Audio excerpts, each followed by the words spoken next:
Alexandre Morin-Villouellette. Journaliste dévoué, il n'a pas peur de se brûler. Il touche à tous les sujets chauds de l'actualité. Chaque fois qu'on parle de numérique et de gouvernement du Québec, ça m'arrive de rire. Ça m'arrive de faire d'étouffer un petit, là, un tout petit peu. Peut-être parce que je suis cynique, hein? Je veux surtout pas être méchant, mais c'est que ça nous arrive souvent d'avoir des pépins quand on parle de numérique. Et là, tiens, ce matin, on en apprend une nouvelle bonne des hauts fonctionnaires du ministère de la Santé qui bloquerait le déploiement d'une application québécoise qui a coûté des millions de dollars et qui est censée venir aider, tenez-vous bien, au service d'accès en première ligne dans le système de la santé à un endroit où on n'en a pas du tout besoin, n'est-ce pas? Avec nous pour en parler davantage, Nicolas Lachance est correspondant parlementaire à l'Assemblée nationale pour le Journal de Québec, Journal de Montréal. Salut Nicolas. Salut Alexandre. Résume-nous un peu cette histoire-là, parce que je t'avoue que on lit le titre, on lit dans la tête, puis on fait « Hein? » Ben, c'est particulier parce que pour une fois, il semblait y avoir une réussite.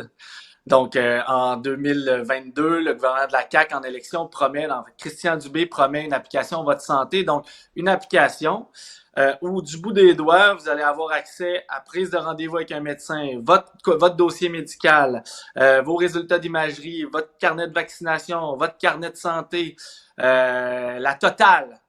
On a engagé Aquinox, une entreprise de Lévis, qui a dépanné beaucoup le gouvernement durant la campagne électorale, pendant la pandémie, pardon.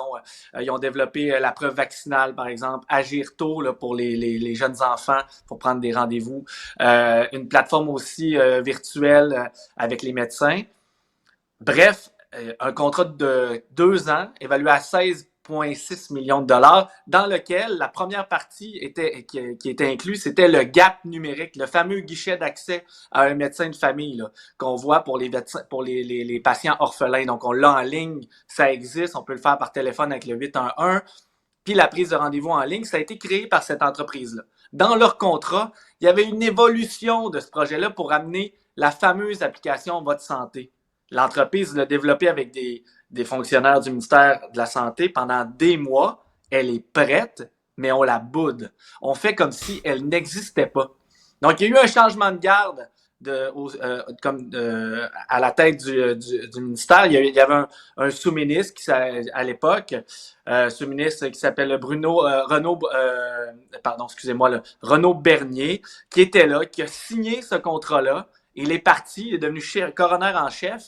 Et depuis le changement de garde, silence radio. L'entreprise n'a plus de nouvelles. Les employés du ministère sont dans le néant. Ce qu'on apprend, c'est que le nouveau sous-ministre, ceux qui ont signé un nouveau contrat là, pour le dossier santé numérique à 1,5 milliard, semblent vouloir changer la gouvernance, semblent vouloir repartir à zéro. Mais on ne comprend pas pourquoi. C'est prêt. Okay. Ça existe. On pourrait l'avoir. C'était prévu pour qu'elle soit déployée ce printemps. Ce printemps, là, on se rend compte en ce moment qu'il y a beaucoup de difficultés avec l'accès en première ligne. Là. C'est pas mal dans l'actualité en raison des négociations avec les médecins de famille, par exemple. On pourrait déjà l'avoir entre les mains.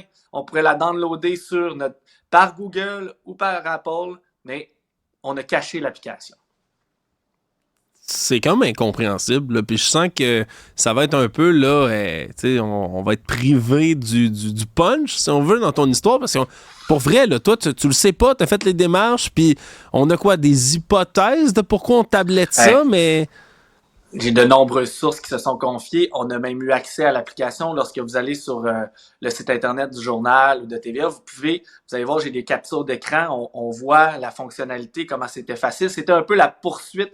Voilà, on le voit à l'écran là, pour ceux qui regardent l'émission. Et c'était la poursuite du gap numérique. C'est un peu la même facture visuelle. Là. La plupart des Québécois sont allés sur ce site-là parce que la plupart des Québécois n'ont pas de médecin de famille. Donc, on aurait accès à cette application directement sur notre téléphone. On serait géolocalisé. Et elle est même déjà... Il y a une possibilité de la fusionner avec le fameux SAG, là, donc l'outil que Éric Kerr nous vend là, pour la protection des données personnelles. Donc, le même outil qui a été branché avec SAG-Click. Là. ça n'a pas été Jojo, là, mais bon, elle fonctionne, cette application-là. Même si il y a eu d'énormes critiques avec SAG-Click, le SAG fonctionne bien. Ceux qui réussissent à se connecter, c'est simple tout de même de se sécuriser pour avoir accès après ça à nos données sur le site de la SAQ. Donc, on pourrait l'avoir entre les mains. Et ce que je comprends, c'est que Aquinox a l'air un peu dans le néant, si bien qu'ils n'ont même pas été payés pour l'avoir fait.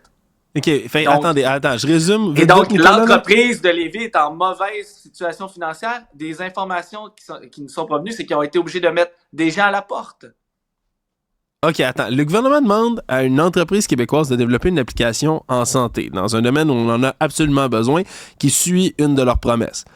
Il développe l'application est prête, le gouvernement fait ce que personne veut se faire sur Tinder, se fait ghoster, le gouvernement décide de ghoster une compagnie, lui répondent plus, pas voulu la paye le dire parce que c'est un anglicisme, mais c'est exactement ça.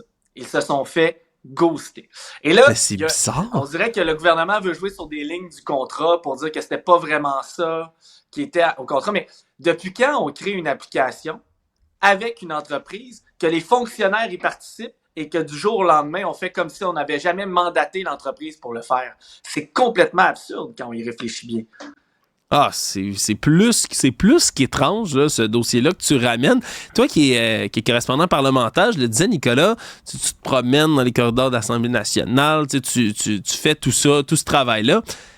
Le gouvernement de la CAQ, là, au niveau numérique, moi, j'ai déjà reçu un expert à l'émission là, en cybersécurité qui disait « Nous, honnêtement, on se moque du ministère de la cybersécurité parce que ça n'a pas de bon sens comment ils sont lents sur tout ce qui est développement de projets numériques. » Ça va pas aider, là, des dossiers comme ceux-là? On aurait dû recevoir des éloges pour ce projet-là. Ah, ça tu vois, Yann, on vient d'entendre, c'est M. Kerr, si je ne m'abuse, qu'on vient d'entendre. Exact. C'est M. Kerr. Bref, on va sans doute le croiser aujourd'hui, c'est le Conseil des ministres. On va croiser également M. Dubé dans les corridors. M. Dubé aime la gestion bien faite. Est-ce que, selon lui, ça a été une bonne gestion présentement dans ce dossier-là à l'interne? Gestion de ses sous-ministres, gestion de ses hauts fonctionnaires. Pourquoi tout d'un coup, on souhaite que ça soit une entreprise internationale, étrangère, qui refasse une application à zéro qui existe déjà, que les Québécois pourraient déjà utiliser à faible coût? C'est à n'y rien comprendre. Est-ce que le gouvernement va changer son fusil d'épaule? Je sais, on peut le lire également en journal, qu'Aquinox, le 6 juin dernier, a écrit une lettre directement au ministre pour lui signaler ses inquiétudes, se demander pourquoi tout d'un coup ils ont été ghostés, justement. Et la crainte de repartir avec une entreprise étrangère qui, selon nos informations, n'a pas le mandat, n'a pas l'expertise, donc on crée un nouveau SAG-Click, on crée un nouveau panier bleu de la part d'Aquinox. Aquinox n'a pas voulu nous parler, mais on a obtenu tellement d'informations en provenant de l'intérieur de la machine gouvernementale, des gens qui ne comprennent pas pourquoi on tourne en rond, pourquoi on fait payer les contribuables et comment les contribuables sont perdants en raison de de tout ce fouillis en ce moment à l'intérieur du ministère de la Santé et des Services sociaux. Clairement, il y a une crise à l'interne. Ça bouge depuis qu'ils savent que l'article va être publié. Tiens. Est-ce qu'on pourrait voir cette application prochainement dans nos téléphones cellulaires? Il y a beaucoup de fonctionnaires qui ont travaillé là-dessus qui le souhaitent. Honnêtement, une chance que vous êtes là pour apporter des choses comme ça, Nicolas, parce que, comme tu le dis, c'est là, soudainement, que les choses se mettent à bouger. Il n'y a rien de pire. Pour vrai, il n'y a rien de pire pour la confiance du grand public que des dossiers comme ceux-là, où, encore une fois, on a l'impression que tout le monde branle dans le manche, les solutions sont simples, sont là, sont à portée de main, puis il y a du niaisage à l'interne, tout le monde se tourne les pouces. C'est franchement frustrant, Nicolas. Sincèrement, tu voulais ajouter quelque chose? Non, mais je me mets aussi dans la tête de l'entreprise qui a travaillé en partenariat avec un contrat entre les mains pour faire cette application-là et comment on peut, du jour au lendemain, se faire dire que c'était pas ça notre mandat. C'est très particulier. Oui, surtout qu'en plus, on rapporte année après année de la fuite de personnel, de main-d'œuvre dans le ministère de la cybersécurité et du numérique aussi, là, qui est comme connexe à tout ça. L'expertise s'en va parce qu'ils disent c'est du n'importe quoi le niaisage au ministère. J'ai fort à parier que des histoires comme celle-là, ça va pas aider à cette réputation-là. Nicolas Lachance, correspondant parlementaire, Journal de Montréal, Journal de Québec. Merci de nous avoir expliqué tout ça. Merci Alexandre, à bientôt.